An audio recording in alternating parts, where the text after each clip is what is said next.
Nous sommes aujourd'hui le dimanche, Yud Zayin Kislev, on est le 25 novembre et le cours sera aujourd'hui pour l'élévation de l'âme Ilui Nishmat Moshe Yaakov Ben Chaim, Tie Nishmatot Tzrura Betzrora Chaim. On reprend notre cours sur Orat HaTshuva du Rav Kook.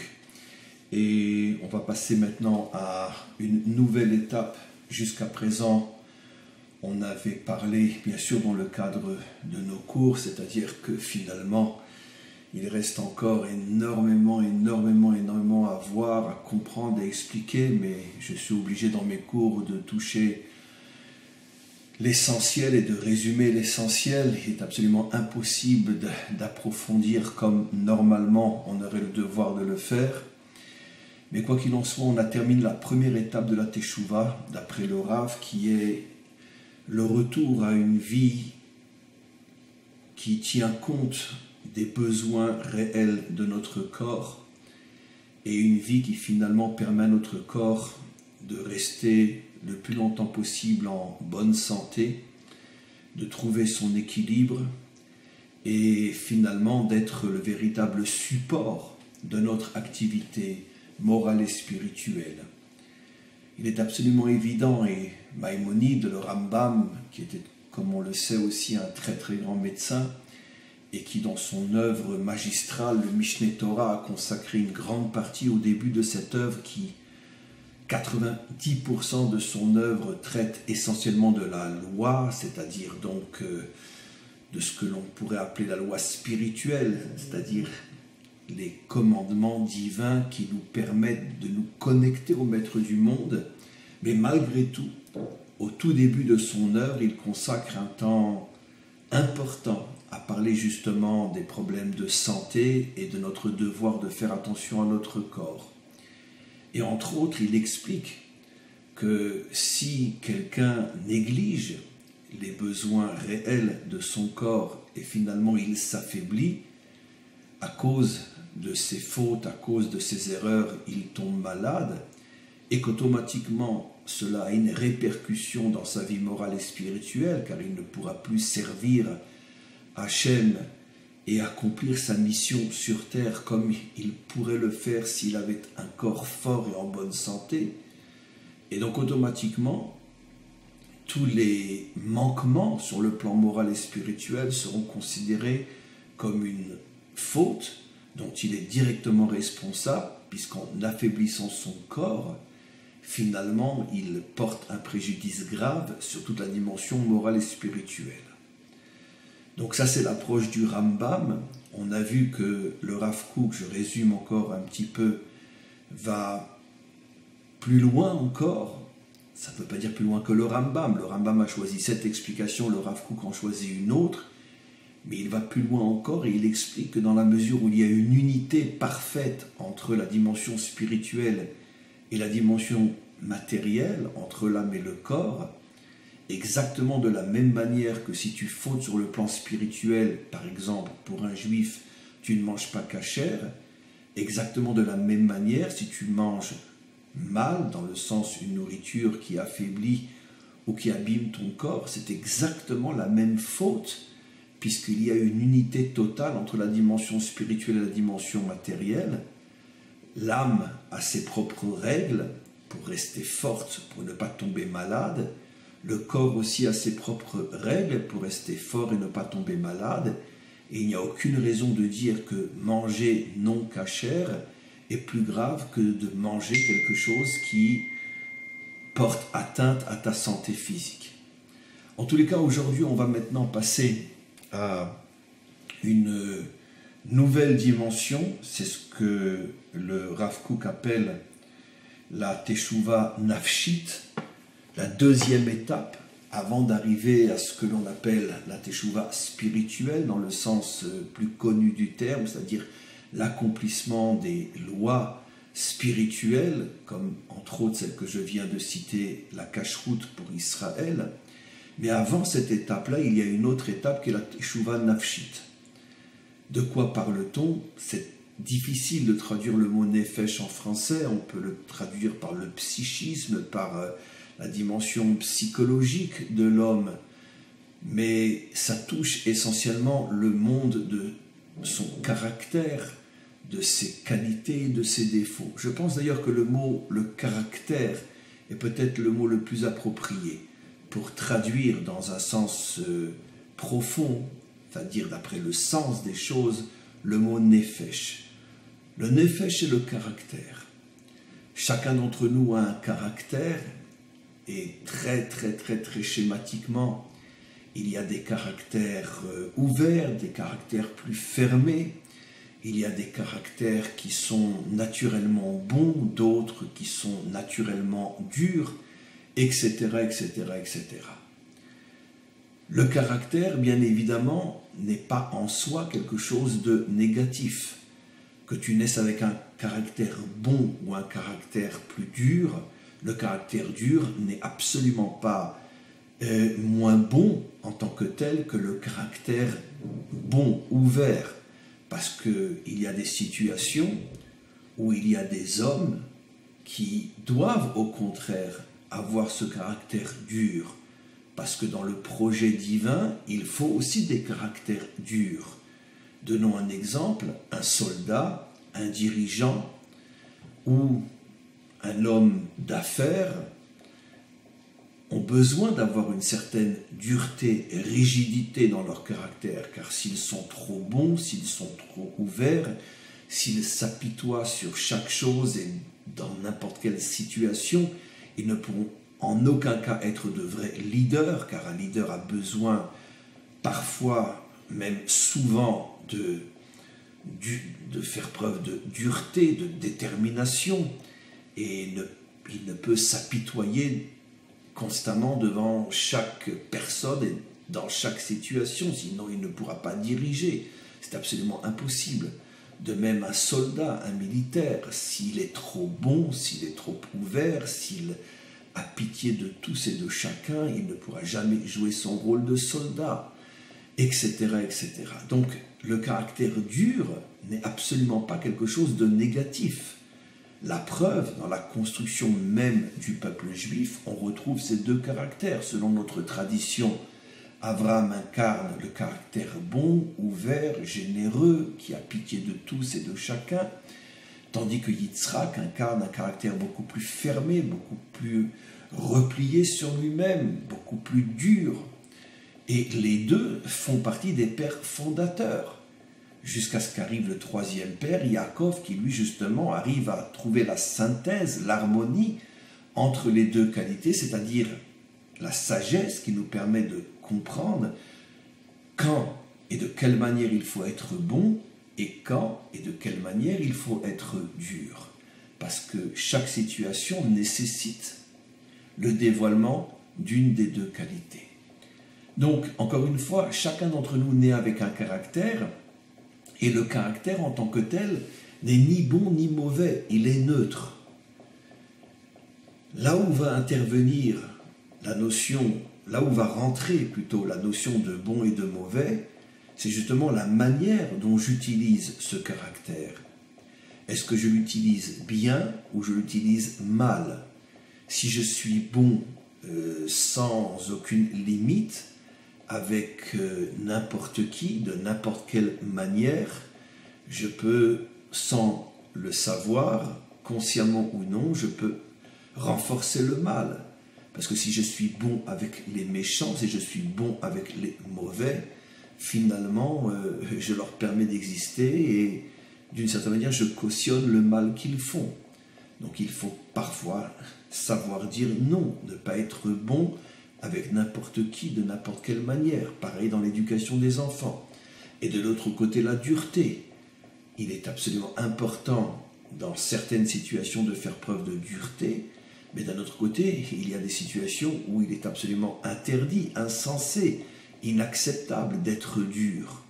Lorsque tu te trouves devant quelqu'un qui a besoin d'aide, qui a besoin que l'on soit à ses côtés, tu ne peux pas être dur vis-à-vis de lui si véritablement c'est quelqu'un qui, dans son essence, est bon et a besoin d'aide parce que véritablement il est dans un problème et il a besoin d'être aidé. Donc la gestion de la nature de chacun d'entre nous, la gestion du caractère de chacun d'entre nous, c'est à ce niveau-là qu'interviennent les notions de qualité ou de défaut. D'ailleurs, je l'ai souvent expliqué dans des centaines de cours, il y a quelque chose d'extraordinaire en hébreu, c'est que les mots qualité et défaut n'existent pas. Il n'y a que le mot mida, qui veut dire mesure. Et donc une qualité s'appelle bonne mesure, mida tova. Un défaut s'appelle mauvaise mesure, mida ra'a. Donc pour bien nous faire comprendre qu'en vérité, tout est une question de mesure. Savoir exactement quand, avec qui, de quelle manière, comment. Et donc, cette bonne ou mauvaise mesure, finalement, va déterminer, va influencer notre caractère. Est-ce que notre caractère est bon ou est mauvais? Les gens violents, les gens méchants, les gens coléreux sont ceux qui, au départ, sont nés avec une nature dure, mais n'ont pas su la gérer. Et finalement, cette nature dure est devenue une mauvaise nature.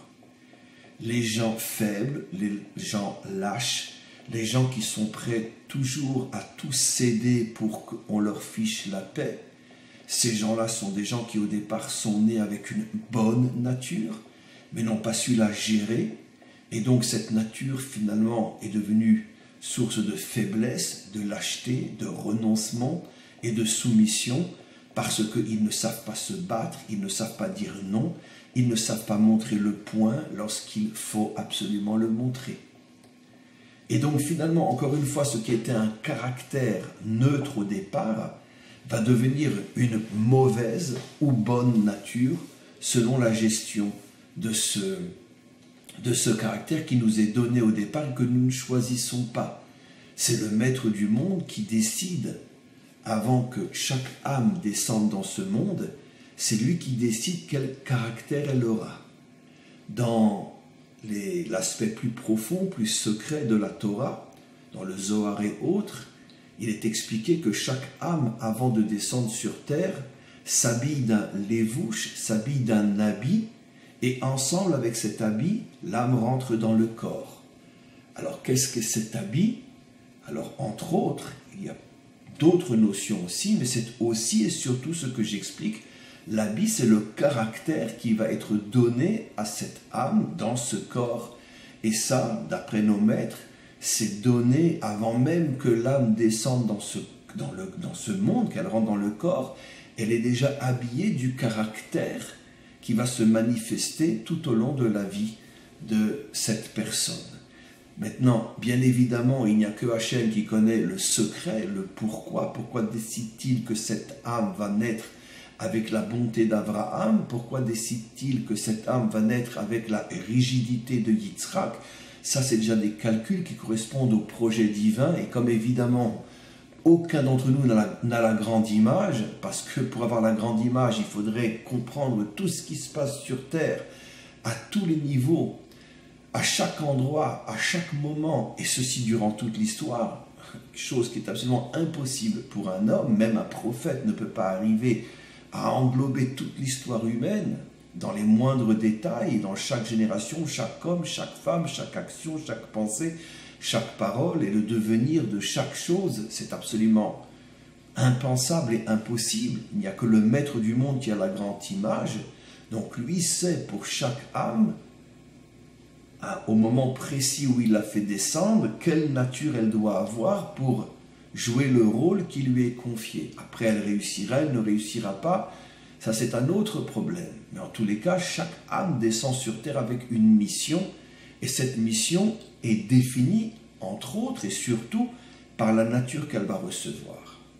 Alors, le Rav Kook, comme on va le lire, je suis dans l'introduction qui est très très importante, explique que finalement, cette nature, ce caractère, en hébreu on appelle cela le nefesh, qui, entre autres, est la première partie de l'âme du bas vers le haut. J'ai déjà expliqué de très nombreuses fois que l'âme a 5 niveaux, comme un immeuble à 5 étages. du bas vers le haut. Le premier niveau de l'âme, c'est le nefesh. Après, il y a le roar, la neshama, la chaya, la yechida. On ne parle pas des 4 autres pour l'instant. On ne parle que du nefesh, le caractère de l'âme, qui est en vérité la partie de l'âme qui s'habille dans cet habit spirituel qui est le caractère. C'est-à-dire que des 5 niveaux de l'âme, celle qu'on habille de ce caractère, c'est le niveau qu'on appelle le nefesh. Alors, le Rav explique que c'est ça la deuxième étape dans la teshuva, et il est absolument donc évident que si on ne réussit pas la teshuva à ce niveau-là, il est impossible d'aller plus loin, et si quelqu'un va plus loin, automatiquement il veut prendre un raccourci qui le ramènera ou qui le fera tomber très vite dans un précipice sans fond. Je m'arrête à nouveau à ce niveau-là car c'est très très important.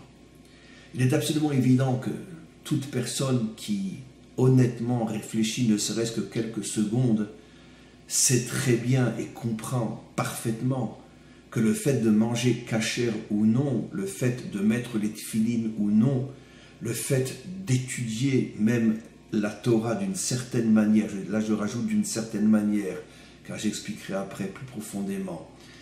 Ce que je veux dire par là, c'est que l'accomplissement des commandements spirituels n'ont absolument aucune influence sur cette deuxième partie de la teshuva. Je peux être quelqu'un qui mange kasher et être quelqu'un de coléreux, quelqu'un d'envieux, quelqu'un de jaloux, quelqu'un qui a des mauvaises pensées, des mauvaises paroles, etc. Et surtout qu'on n'imagine pas que ce que je dis est faux, parce que on le sait, on le voit tous les jours, et en commençant par moi-même, je mange kasher, mais ça m'arrive aussi de me mettre en colère, et ça m'arrive aussi d'être envieux, et ça m'arrive aussi d'être jaloux, et ça m'arrive aussi de dire du mal sur les autres. Oui, moi j'ai le courage de le dire, parce que je ne cherche pas à jouer un rôle que de toute façon personne ne peut, ou plutôt tout le monde ne fait que jouer un rôle, que ce soit un rave, que ce soit qui que ce soit. Ça n'existe pas un rave qui n'est pas coléreux, ça n'existe pas un rave qui n'est pas envieux, ça n'existe pas un rave qui n'est pas jaloux. Et donc, simplement qu'il faut avoir l'honnêteté, le courage de le dire et de le reconnaître. Comme je vais l'expliquer plus en profondeur par la suite, nos maîtres, je fais un arrêt pour pouvoir mieux comprendre ce que j'explique, dont j'étais en train de dire pour que vous ne perdiez pas le fil, que le fait de manger kasher ne peut en aucun cas influencer mon caractère et la gestion de mon caractère. Donc on va voir comment le Rav Kook, ce cours et le prochain cours, on ne pourra pas tout expliquer aujourd'hui, comment alors on répare son mauvais caractère, comment on apprend à le gérer, puisque c'est quelque chose qui est indépendant de l'aspect culte. Je voudrais juste, pour mieux comprendre ce que le Rav nous explique, revenir sur un texte du Talmud absolument bouleversant, absolument fabuleux, qui nous dit que le Yetzer Hara n'existe, le mauvais penchant n'existe que chez ceux qui sont connectés au Maître du monde, de la bonne manière. Je ne rentre pas dans tous les détails, la manière dont cet enseignement est transmis dans le Talmud, je ne prends que l'essentiel. Et l'essentiel, c'est ce que je dis.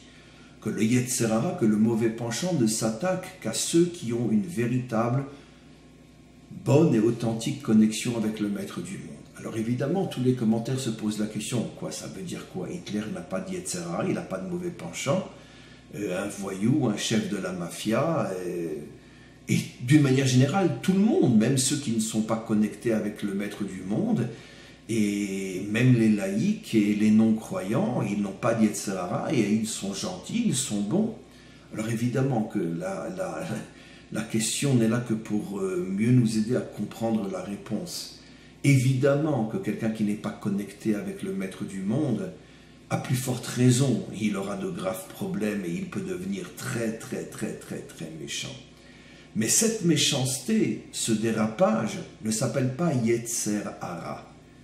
Yetzer Hara, le Zohar lui-même explique, c'est la force qui veut te séparer, la force négative, qui veut te séparer et t'éloigner du Maître du monde. Par exemple, pour quelqu'un qui mange cachère, le Yetzer Hara pourra être une force en lui qui essaye de le convaincre, de le persuader que la cacheroute n'a pas d'importance et finalement, qu'est-ce que ça peut faire si tu manges du porc ou si tu manges une chèvre ou du mouton. C'est de la nourriture, c'est de la viande, c'est pas ça qui va déterminer ta foi, ta confiance en Dieu et ton lien avec lui. Bon, il est vrai que pour quelqu'un comme moi, après des années, moi et des millions d'autres, et après des années, ce Yetzer Hara-là ne peut plus m'attaquer. Mais par contre, au début du processus, quand quelqu'un voudrait commencer à manger cachère, et il a commencé à manger cachère, mais il est encore au début, pendant des années, il n'a pas mangé cachère. À ce niveau-là, il est encore fragile. Le Yetzer Hara peut venir et finalement le ramener en arrière. Donc le Yetzer Hara, d'après nos maîtres, c'est une force particulière qui s'acharne sur ceux qui sont connectés avec le maître du monde, qui sont connectés d'une manière authentique. Et c'est donc une force négative très particulière dont le but essentiel, c'est de te séparer, de t'éloigner du maître du monde. Ça, c'est le Yetzer Hara. Donc, le Yetzer Hara ne touche que l'aspect culte de la vie d'un homme. Parce que c'est justement, comme on le verra plus tard, l'aspect culte qui me met directement en relation face à face avec le maître du monde. Et si je mange cachère, si je fais Shabbat, c'est évident, c'est parce que le maître du monde s'est révélé dans ma conscience. Parce que sinon, il n'y a aucune raison de manger cachère. Il n'y a aucune raison de faire Shabbat. C'est un comportement, ce ne sont des actions que l'on ne peut comprendre, que l'on ne peut justifier qu'à partir du moment où il y a un face-à-face, au niveau de ma conscience, bien sûr, entre le maître du monde et moi. Sinon, encore une fois, pourquoi je ferais toutes ces choses-là? Donc, tous les autres qui n'ont pas ce niveau de connexion, alors c'est quoi le mal en eux? Alors c'est ce qu'on commence aujourd'hui. C'est le fait qu'ils ont un nefesh abîmé. Ça veut dire qu'ils n'ont pas su gérer leur caractère. Et c'est la raison pour laquelle ils peuvent devenir un peu méchants, beaucoup méchants, très méchants, horriblement méchants, diaboliquement méchants. Donc il faut bien comprendre qu'il y a des niveaux différents dans l'âme, dans la dimension intérieure de l'homme, et que chaque action va influencer la partie de l'âme qui lui correspond. Pour le dire aujourd'hui, bien qu'on le reverra de manière plus profonde dans les cours à suivre, par exemple, lorsque j'accomplis les commandements divins, alors je renforce essentiellement deux parties de mon âme qui sont le Ruach et la Neshama. Dit d'une manière très schématique, lorsque j'accomplis les commandements divins, je renforce mon Ruach. Lorsque j'étudie la Torah, je renforce ma Neshama. Mais lorsque je mange cachère, je renforce mon Ruach, mais la cacheroute n'a aucun effet sur mon nefesh.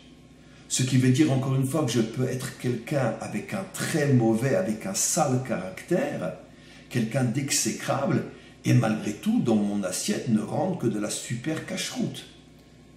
Parce que la cacheroute va agir sur mon Ruach, pas sur mon nefesh. Ce sont des choses simples, mais d'une importance inimaginable. Parce que malheureusement, trop souvent, on s'imagine que ça y est, on rentre dans la Torah et on va recevoir comme un coup de baguette magique sur soi et tout d'un coup, on va devenir un saint ou on va devenir un ange. Et très vite, malheureusement, on se rend compte que les choses ne sont pas du tout aussi simples que ça.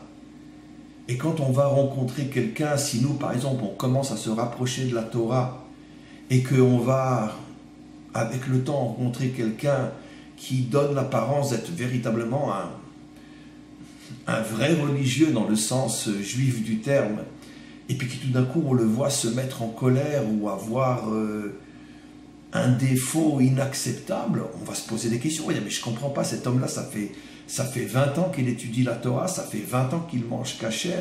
Comment il peut tomber dans une colère ou dans une envie ou dans une jalousie aussi vile que l'on peut trouver dans la rue chez n'importe qui n'a pas étudié autant que lui ou qui ne mange pas kasher comme lui. Et donc ces questions des fois bouleversent. Et malheureusement, quand on n'est pas préparé à cela, on peut se poser tellement de questions que finalement on peut en arriver à la conclusion, dire, bah, si c'est ça la religion, ça ne m'intéresse pas, j'étais très bien comme j'étais avant. Et on voit souvent ce phénomène de juifs qui quittent la Torah ou qui commençaient à se rapprocher, qui ne vont pas plus loin, parce qu'ils ont rencontré des hommes qui, à leurs yeux, auraient dû être des anges, et qui se comportent comme les voyous qu'ils ont connus avant même de commencer à se rapprocher de la Torah. Alors évidemment, ce discours, vous ne l'entendrez pas partout, parce que la plupart de ceux qui enseignent la Torah n'osent pas dire la vérité, et n'osent pas dire qu'eux-mêmes sont bourrés de défauts. Mais le Rav Kook a eu le courage de le dire, et c'est pour ça que c'est un maître authentique. Et nous, on essaye d'être sa voix et d'être un petit peu authentique aussi, et de le transmettre aussi. Et je ne parle pas des autres, je parle de moi. Car qui me connaît mieux que moi-même? Mes défauts, je les connais. Et ça fait 40 ans que j'étudie, ça fait 40 ans que je pratique, et malgré tout, j'ai encore de sacrés défauts. Mais grâce à ce que dit le Rav, je comprends mieux, j'arrive mieux à analyser mon problème. Je me dis, Chaim, peut-être que tu as trop investi dans les aspects de la Torah qui font du bien à ton rouar, qui font du bien à ta neshama. Mais peut-être tu as commis l'erreur de négliger les deux premières étapes, le corps, on en a déjà parlé, maintenant le nefesh.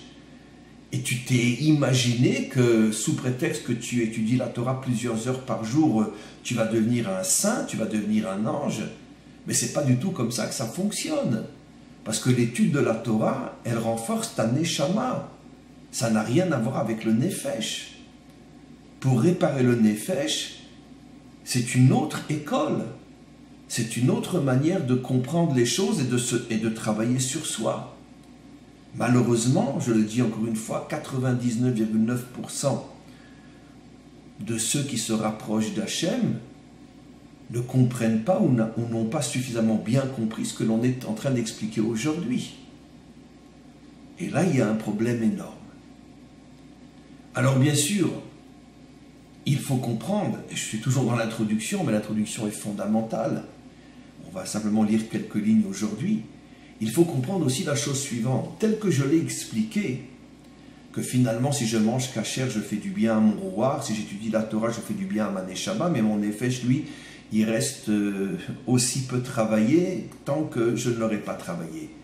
Bon, mais on pourrait se dire, et c'est ce que je veux corriger, parce que c'est ce qu'on pourrait comprendre de ce que j'ai expliqué, on pourrait se dire, bon, mais c'est pas grave, au moins j'ai un rouar et une neshama qui fonctionnent bien, puisque j'accomplis les commandements divins, et j'étudie la Torah. Le Rav explique, et on le verra, que c'est loin d'être sûr et évident. Parce que c'est comme quand tu construis un immeuble, tu ne peux pas construire le deuxième étage avant d'avoir construit le premier. Et tu ne peux pas construire le premier avant d'avoir construit les fondations. Et donc, on pourrait même dire, selon cette image, que la teshuva du corps, c'est les fondations, et la teshuva du nefesh, c'est le premier étage. Après l'accomplissement des commandements divins, c'est le deuxième étage, c'est le rouar. L'étude de la Torah, c'est le troisième étage, la neshama.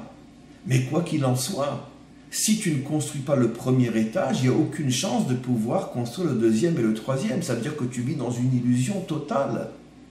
Ce que j'avais déjà dit au niveau de la teshuva du corps. Quelqu'un qui a un mauvais caractère, quelqu'un qui n'essaye même pas de le réparer, et qui malgré tout accomplit les commandements divins et étudie la Torah, il croit en vérité qu'il répare son rouar et sa neshama, mais il vit dans une illusion totale, dans un fantasme total, exactement comme un idolâtre qui croit en plusieurs dieux et qui s'imagine qu'effectivement il y a plusieurs dieux. Les plusieurs dieux, ils n'existent que dans son fantasme. Parce qu'il n'y a pas plusieurs dieux, il n'y a qu'un seul Dieu. Le fantasme peut me faire entrer dans une réalité dans laquelle je vais vivre toute ma vie, en étant persuadé que mon fantasme est la réalité.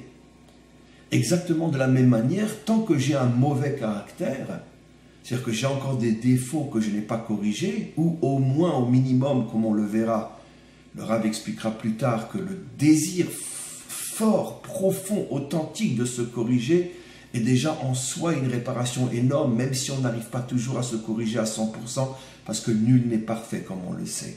Mais au moins que tu aies ce désir profond, cette honnêteté profonde de ne pas te prendre pour un saint, pas te prendre pour le bon Dieu, et de savoir que finalement tu es un homme comme les autres. Déjà, cette volonté en soi, dira le Rav, c'est quelque chose d'extraordinaire, cette conscience, cette honnêteté, cette authenticité vis-à-vis de soi.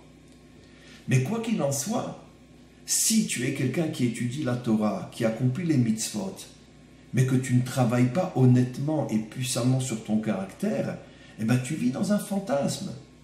Tu n'as absolument pas réparé ton rouar, tu n'as absolument pas réparé ta neshama, parce que tu ne peux pas construire 2 étages sur du vide. Où est ton premier étage? Où est ton nefesh? Donc voilà des notions extrêmement, extrêmement importantes que l'on a vues aujourd'hui. On va maintenant commencer le texte. Yoter pnimit, il y a un niveau de teshuva plus profond encore, explique le Rav, après celle dont on a parlé dans les cours précédents, la teshuva du corps, I atshuva ativit anafshit. C'est la teshuva naturelle au niveau du caractère. Pourquoi le Rav dit naturelle au niveau du caractère? Parce que cette teshuva s'adresse même à des hommes, à des femmes qui n'ont pas encore une véritable connexion avec le maître du monde, qui vivent encore d'une certaine manière au niveau de la nature, qui ne sont pas encore dans cette dimension, on pourrait dire au-delà de la nature, qui est la connexion divine avec le maître du monde. Et donc c'est très très très très très fort ce que explique ce Rav. C'est inimaginable. Ça veut dire, avant de penser à te connecter à Dieu, travaille d'abord sur ta nature. Travaille d'abord sur ta nature. D'ailleurs, nos maîtres le disent dans leur langage à eux. Derer Eretz Kadma la Torah. La traduction d'après le sens, qui est la véritable traduction, c'est le savoir-vivre précède la Torah. Et le savoir-vivre est une notion qui n'a rien à voir avec le culte et la spiritualité. Car le savoir-vivre, on l'attend de tout le monde, même de quelqu'un qui se dit athée. Et nos maîtres ont le courage de dire exactement ce que le Rav dit. D'ailleurs, le Rav s'enracine bien sûr sur toutes ces sources qui sont celles des maîtres d'Israël, qui ont précédé de plusieurs siècles le Rav Kook lui-même. Derer Eretz Kadma la Torah. Avant de te dire je suis un homme de Torah, vérifie si tu es quelqu'un qui a du savoir-vivre, qui sait vivre dans sa relation avec autrui, dans sa relation avec soi-même, dans la relation avec sa femme, avec ses enfants, avec le monde qui l'entoure. C'est pour ça que le Rav utilise ici le mot ateshuva ativit anafshit, une teshuva naturelle qui touche le caractère. Ve'aruchanit, et il rajoute ve'aruchanit, et il veut nous faire comprendre spirituel, pour bien nous faire comprendre que si tu ne répares pas, c'est exactement ce que j'ai expliqué, mais je ne pouvais pas le lire avant de l'expliquer dans mon introduction, ça veut dire que cette teshuva-là, elle influence directement ta dimension spirituelle, ruchanit. C'est-à-dire que si tu es quelqu'un qui a une mauvaise nature, teva, c'est les mots du Rav, tivit, si tu es quelqu'un qui a une mauvaise nature, il n'y a aucune chance que tu puisses rentrer dans la spiritualité. Ah, je mange cachère. Non, c'est ton assiette qui mange cachère, pas toi. Dans ton assiette, il y a quelque chose de cachère, mais toi, tu es loin d'être cachère. Et donc, on continue. Uma shekorim musar klayot. Cette teshuva, qui consiste à réparer son caractère, est ce que nos maîtres appellent musar klayot. Ça veut dire mot à mot, si je traduis, le bien-être dans tes tripes. Comme on dit en français, klayot c'est des tripes, enfin c'est ce que ça veut dire d'après le sens. Ça veut dire que quelque chose qui t'importe, on dit c'est dans tes tripes, ça veut dire que c'est vraiment quelque chose que tu sens que tu ne peux pas être sans. Et le Rav explique que cette teshuva, la teshuva du caractère, tu dois la ressentir comme une obligation, comme quelque chose qui te touche au plus profond de toi-même. Tu ne peux pas te permettre de négliger ça. Oh bon, je me suis mis en colère, c'est pas grave, mais de toute façon, je veux dire, j'étudie la Torah, je prie, je mange kasher, je mets le tefilin, c'est pas si grave que ça. Eh bien, figure-toi que nos maîtres vont jusqu'à dire dans le Talmud que celui qui se met en colère, c'est comme s'il était idolâtre.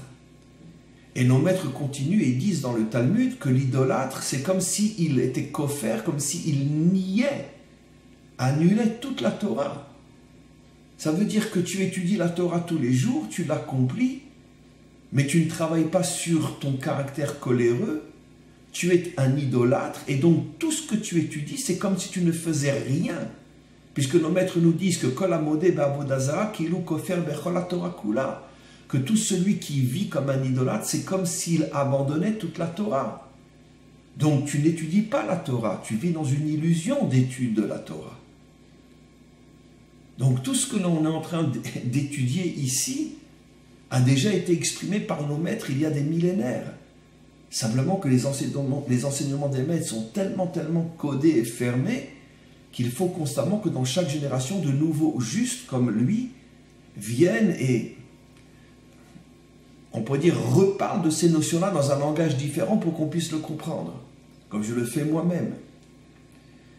Et donc, Teva Nefesh Haenoshit, alors maintenant il commence et il explique. Sache que la nature du caractère, ou plutôt le caractère naturel d'un homme, il a l'echet bederer yeshara. C'est-à-dire, au départ, tout caractère, comme je l'expliquais dans l'introduction, je prends les deux caractères typiques, bon, dur. Sache que le caractère que tu as, il est droit. Ça veut dire, c'est ce qu'il dit, ou la lechet bederer yeshara. Ce caractère-là, quel qu'il soit, est censé te faire avancer sur un chemin de droiture, sur un chemin droit. On va continuer.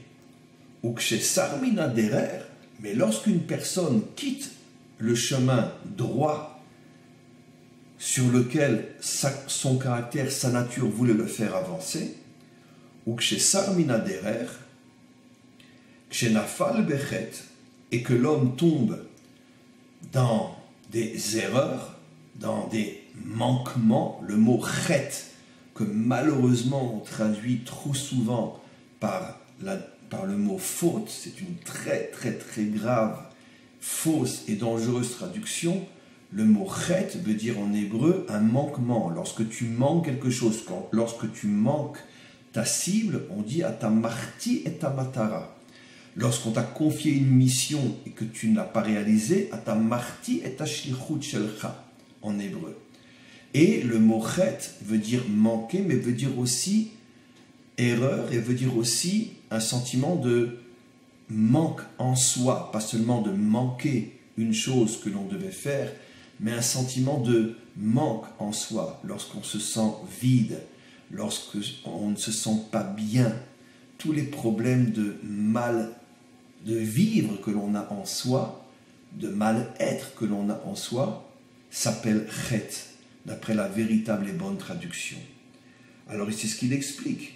Dès qu'un homme quitte le droit chemin, ça veut dire qu'il n'utilise pas sa nature avec droiture, automatiquement il tombe dans le chet. Ça veut dire qu'il fait naître en lui un sentiment de manque, un sentiment de vide, un sentiment de malaise, un sentiment de mal-être.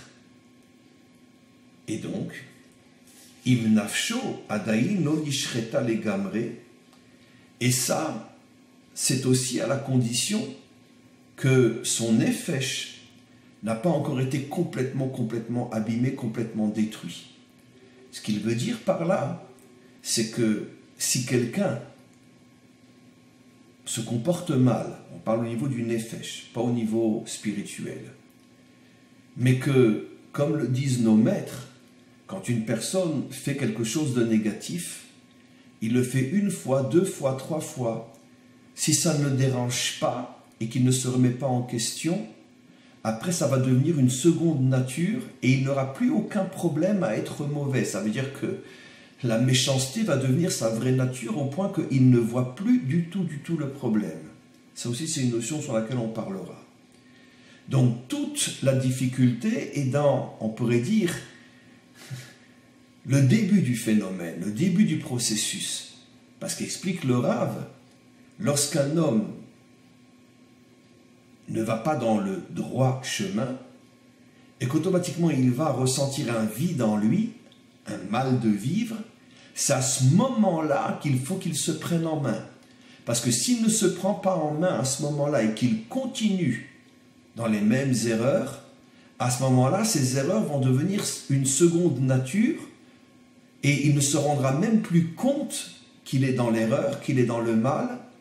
Et plus encore, comme on le verra dans d'autres textes, il transformera son mal en idéologie, en religion. Ça, c'est l'un des phénomènes les plus criminels que l'on rencontre dans l'histoire. La mauvaise nature, la méchanceté, la violence, le meurtre deviennent une idéologie. On transforme l'assassinat, le meurtre, le viol en djihad, par exemple, ou en croisade. Ça veut dire qu'on justifie, jusqu'à le justifier par le divin lui-même, on justifie l'horreur, on justifie le diable. Pourquoi? Parce qu'au début, lorsque tu fautais, lorsque c'était encore qu'une notion de déviance par rapport à ton caractère, bon, tu n'as pas pris ça au sérieux, tu n'y as pas fait attention. Et puis après, très vite, c'est devenu une seconde nature dans laquelle tu t'es installé. Et cette nature, elle est devenue de plus en plus grave. Tu étais d'abord quelqu'un de coléreux, et puis après tu deviens quelqu'un de violent. C'est-à-dire que ce n'est pas seulement une violence verbale, c'est une violence physique.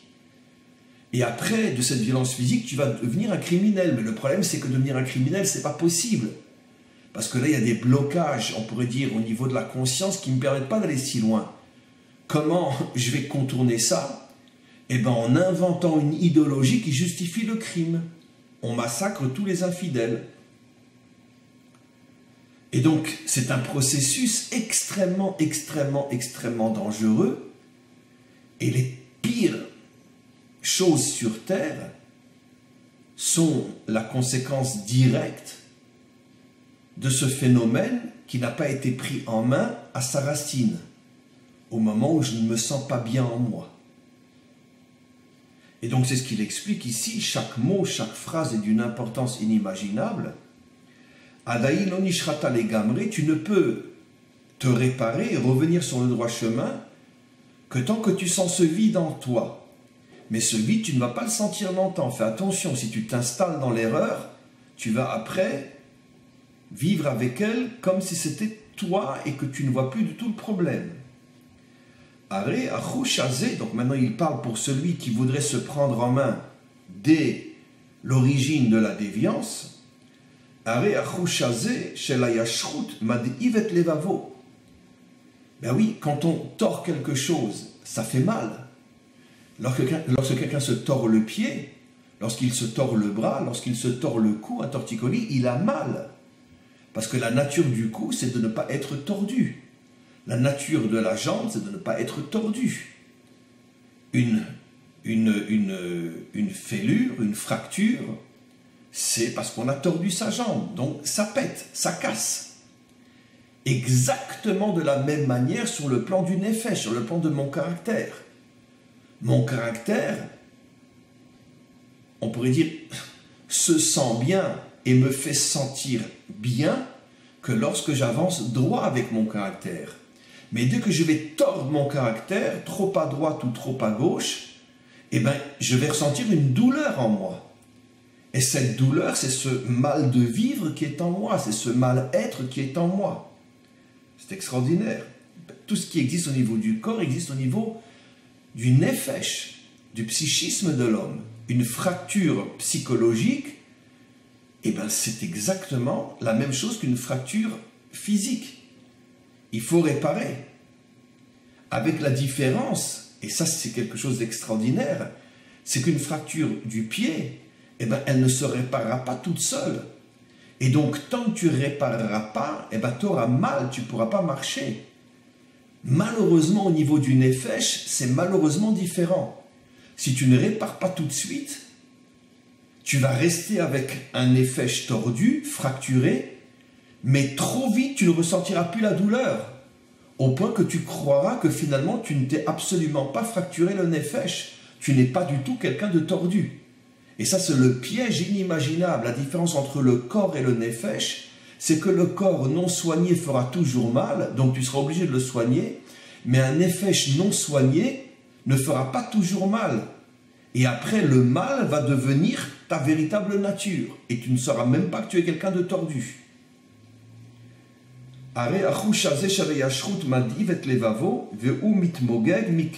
Et donc tu ressens une douleur énorme en toi. Et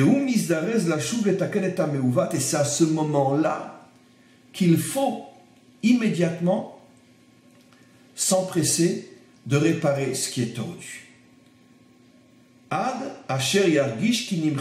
Jusqu'au moment où il ne ressentira plus aucun mal de vivre en lui. Voilà comment, d'une manière, on s'arrête là pour la lecture aujourd'hui, je vais juste conclure ce cours.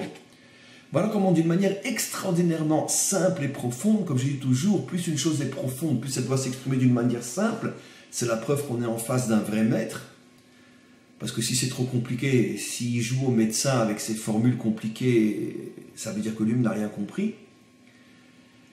Le Rav explique d'une manière extrêmement profonde et simple en même temps le mécanisme.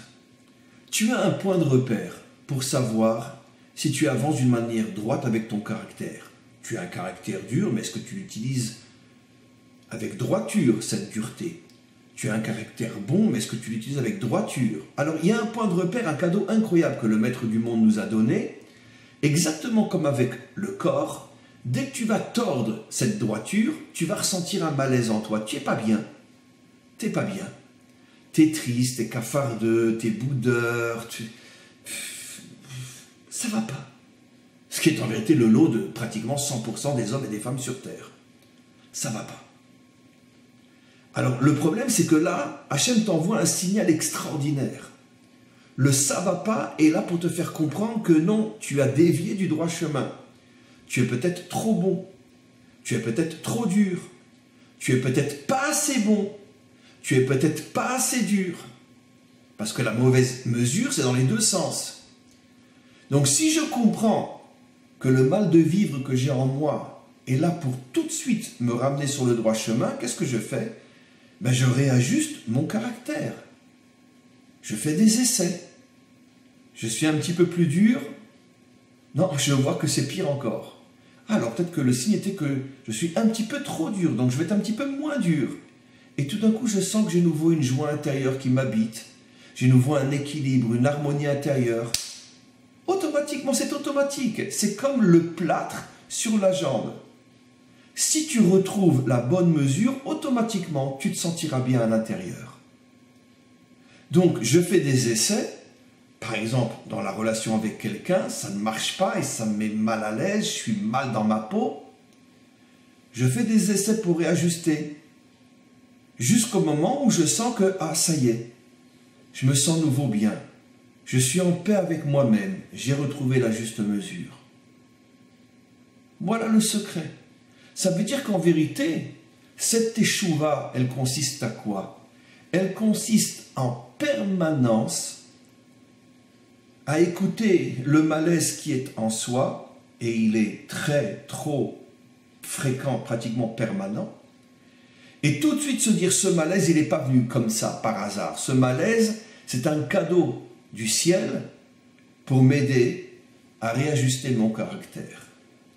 Et donc, je le réajuste.